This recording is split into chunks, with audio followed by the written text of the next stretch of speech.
Support for this episode comes from Modern Football Technology.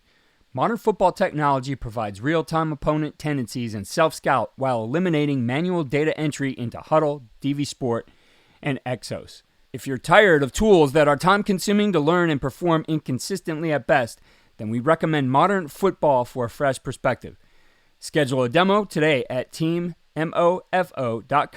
to see a battle-tested tool that's proven to perform and deliver value. Mention Coach and Coordinator Podcast or use the coupon code CC10 to receive 10% off your first year.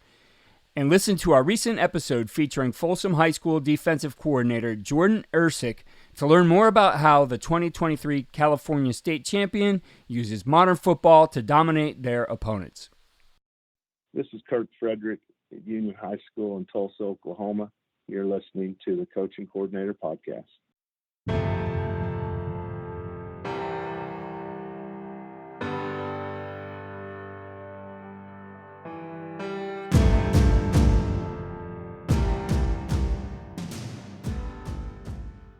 How fresh can these guys be when we get ready for week one? And so if you'll take that look and work backwards, you'll try to find a way not to overwork them. I know for many years I'd spend that first week and a half just trying to get everything in. And, you know, we all remember just having how dead our legs were when we played, and your kids are dead and trying to get them recovered in a couple of days before you play, and it just doesn't work that way. In our great game, success on the field isn't solely determined by raw talent or innate ability. Instead, it hinges on the delicate balance between rigorous practice and adequate recovery. The significance of managing the proper amount of work and practice cannot be overstated, as it directly influences players' readiness for optimal performance on game day. Striking this equilibrium is essential to ensure players are primed both physically and mentally to face the challenges of game day. This is something that Kirk Fridrich, the head coach of Union High School, has paid close attention to as they wind down camp and prepare for week one, as well as how he sets their practice weeks up for the season. Both aspects have paid off for the Redhawks as they've won over 200 games and 5 state titles under Coach Fridrich's guidance. What you see on tape is a direct reflection of what you teach and how you teach. Video is important, but if you don't teach well, you're not going to like what you see on your video. First Down Playbook has been helping coaches teach better for 13 years. It allows you to present installs, playbooks, and practice cards in half the time with NFL quality. Coaching tools like video pairing, a player app, practice schedules, and wristband sheets have made First Down Playbook a program management system with everything in one place. If you're in a position of leadership with your football program, receive a free 1-week look at First Down Playbook. Call them at 512-814-6158 or visit them on their website or social media. Mention Coach and Coordinator Podcast or use the coupon code COACH24 to receive a $100 discount off the normal $700 First Down Playbook team membership price. Links and the phone number are in the show notes. In this first segment, Coach Fred talks about the importance of balancing how much they get in and reps with having them as well rested and physically prepared as they can be for that week one kickoff. The biggest thing that we have to worry about as coaches is we get started right away and we try to get everything in. And we have to understand that the other team it's all relative. They're not going to be able to get everything in either. So, you know, you try to cover as much as you can, but the number one thing that all of us have an issue with is time. And it's, you can only have so much time, and then the other one is physical conditioning. So with that, the barrier, we always are, underlying question for us is how fresh can these guys be when we get ready for week one? And so if you'll take that look and work backwards, you'll try to find a way not to overwork them. I know for many years I'd spend that first week and a half just trying to get everything in, and you know, we all remember just having how dead our legs were when we played, and your kids are dead and trying to get them recovered in a couple of days before you play, and it just doesn't work that way. So we try to take an off-season approach to where, you know, if we were in the off season, we would work 2 hard days and then we try to have some recovery. So try to take the same thing in day 1, day 2, and then try to recover day 3, and then slowly build up the reps that we will need for game 1. In looking at that and kind of the progression of what that's going to be over the course of camp, I mean, there's a lot of things we do. We try to get, for example, our guys through, a number of guys through, first team, second team, and you find that you might only be working them 3 reps at a time.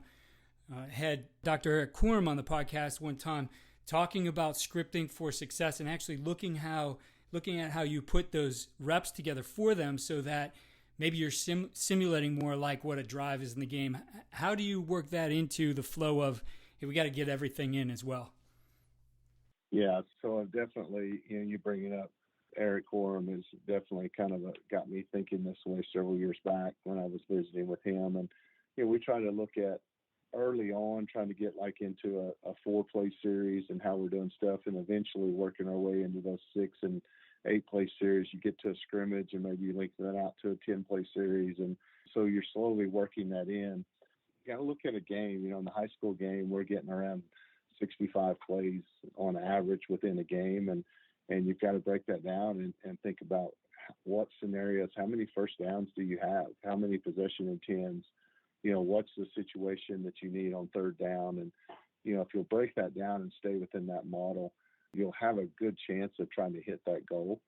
Many times I've gotten stuck in, and I've got to, cover all these different situations. And in reality, though, you're only going to see that situation a few times during the game. And so just trying to stay on track and put guardrails up of, we're only going to be able to cover, 7 of these first down or par downs within the structure of this week. So let's move on to third downs, or let's move on to red zone so that we don't get over our rep count for that week.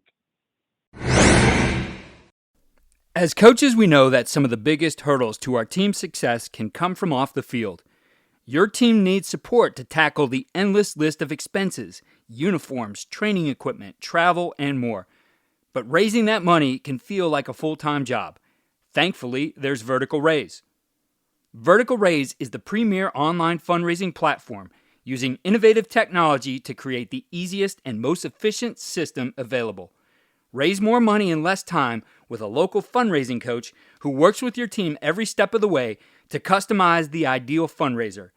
With options for online donations, digital discount cards, premium product sales, and even spirit shops, Vertical Raise has top-of-the-line solutions for every fundraising style. To find out more, visit verticalraise.com and we'll get you connected with an exclusive offer on your first fundraiser. In this next segment from our archives, Coach Fred talks about their practice format for game weeks and how it's provided the team benefits for being healthier and more prepared as the season wears on and into the playoffs. And then on Thursdays, we ramp it up just a little bit more than a walkthrough. We'll have a team period where maybe they'll have 10 to 12 plays. We want to ask them to go at maximum speed. We're not going to overdo it on that day before, but there's been a lot of studies about the central nervous system and allowing it to kind of get woke up after taking a day off. And we feel like it's been the best thing, and it's had our kids play the fastest on Fridays. And so we took the traditional approach of possibly, how fresh can we make these kids on Friday night. That Wednesday, I tell you, our linemen have loved it, where we pull the pads off of them. There's no pads on our kids on Wednesdays. We've allowed ourselves to have a shorter practice, and I think that it's caused our kids to be a lot more focused on that Thursday, the day before a game, and it's really helped us out. I've heard a lot of coaches talk about that benefit that whether it be the high school level where it's Thursday or the college level where it's Friday, that practice is very crisp and focused. My question would be on that day before, you especially as you're doing this for the first time, you want to make sure, Wednesday we're going to tone it down, we're going to make it mental.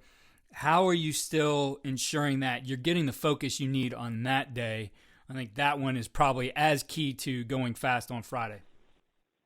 There's no doubt about it. And so it's our hope on that Wednesday. We have our kids do a lot of those checks for us, and whether we're working defensively or offensively, we're working through a lot of third down situations offensively on that. We're tracking their mental effort. A lot of times we talk about loafs in practice where guys aren't giving effort. Well, there's also mental loafs as well that we can grade on kids and talk to our kids about not having a mental breakdown. It should be really sharp on that Wednesday, and we just kind of push the clock a little bit. You want them to be ready and crisp and do those things on that Thursday. Well, we've kind of just pushed the envelope a little bit and tried to make that more on Wednesday. That also helps in your game planning, because if there's anything at all on that Wednesday when it should be mostly mental, you've got to scratch that off the game plan. The other thing we're doing on that day is a lot of recovery stuff, recovery stretch and stuff with our strength coach and then in our athletic trainers, as far as some of the recovery boots and the foam rolling and some of those things that we really feel like the wear and tear. We look at it for being good on that Friday, but you look at it over a 4 or 5 week time period. I think it's kind of playing the long game there, that they're going to be a lot fresher towards the end of the season. Coach, I think the other part that probably coaches want to know is time-wise, what does that Wednesday and Thursday look like, is the amount of time you guys are going to spend out on the field with your players? Yeah, I think the biggest thing for us is, and it'll vary some, obviously, if you've got a 2-platoon team or a 1-platoon team, but, for us, literally our Wednesday, we're going to have a team stretch, and we're going to be walking off about 45 to 50 minutes later. We'll get into some O&D different situations, game situations. We use that time to start talking through some things. Again, building on a process. We know you can't cover everything, but over a time period, we really try to look at being the best, again, when it gets to the playoffs. So it might be a Hail Mary situation that, it might be, what are the 3 downs before the half, that you covered that week and you kind of review, or it could be something a whole lot more important that you're talking about, a goal line route combination that you can kind of walk through and talk through, 2-point plays, those kinds of things. But we're really only out there about 45 minutes. And then that Thursday, that adds about another 15 to 20 minutes, so a little bit over an hour. We really are trying to get that 20 to 25-minute team period on that Thursday, the day before the game, where they're going to get anywhere from 10 to 15 plays, and we want that receiver, we want that defensive back to have to cover. We even do some half-line good on that Thursday, half-line scale, not half-line hitting, but half-line scale, where that corner's got to go max speed to keep up with that receiver, or he's going to look bad. To me, that lets me know that they've gone at full speed and not just kind of jogged around the day before. Thank you again for tuning in for the season. We will continue to bring you insight from coaches in a timely manner throughout the season in shorter episodes that fit your busy schedule as a coach. Be sure to check the show notes in the description for related episodes from Dr. Eric Corum, where he talks about the first game conundrum, Coach Fridrich, and a special episode we put together in which we give you more insight into the practice format which we talked about today. Check out our entire catalog of the season on coachingcoordinator.com and follow me on Twitter at Coach K. Grabowski.